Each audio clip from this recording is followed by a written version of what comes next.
dengan Nur Cahyani Sutrisno, NIM 140141927.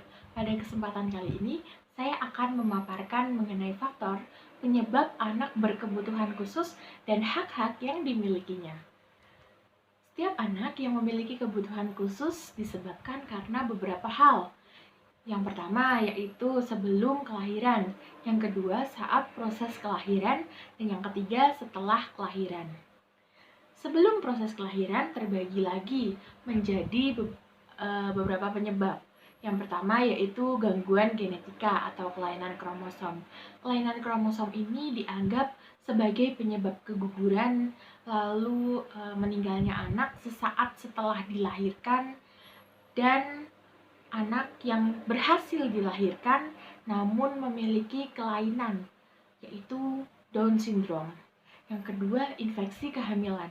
Infeksi kehamilan ini bisa berasal dari makanan ataupun penyakit. Yang ketiga, usia ibu hamil. Usia ibu hamil yang termasuk ke dalam kelompok dengan resiko tinggi untuk hamil, yaitu usia di bawah 20 tahun dan di atas 35 tahun. Yang keempat, keracunan saat hamil.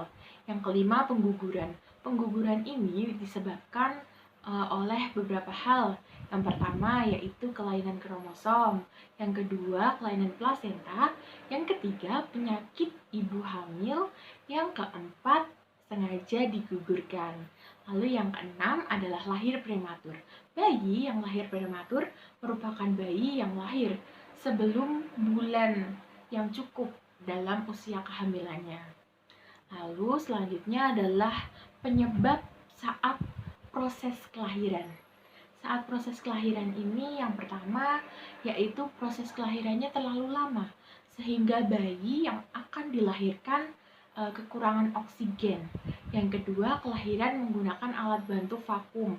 Alat bantu vakum ini merupakan alat yang menghisap kepala bayi agar bayi tersebut lebih cepat keluar.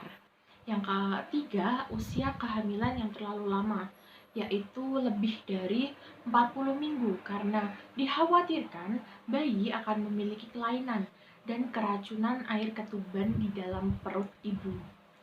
Selanjutnya adalah setelah kelahiran. Setelah kelahiran ini disebabkan yang pertama yaitu penyakit infeksi bakteri. Bakterinya itu adalah TBC atau tuberkulosis yang biasanya menyerang paru-paru. Yang kedua, kekurangan zat makanan, yaitu makanan yang bergizi, makanan yang bernutrisi. Yang ketiga, kecelakaan. Biasanya itu terjadi karena jatuh atau tersedak atau tercekik. Yang keempat, keracunan.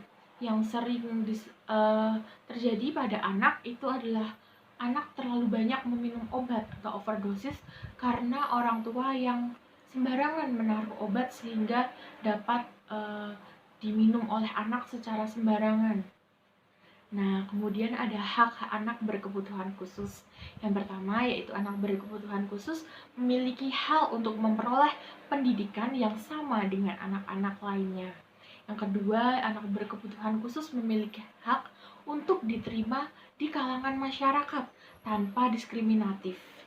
Nah, hak-hak tersebut diatur dalam UUD 1945 setelah amandemen. Yang kedua, UU nomor 20 tahun 2003 tentang Sistem Pendidikan Nasional. Yang ketiga, UU nomor 23 tahun 2002 tentang Perlindungan Anak.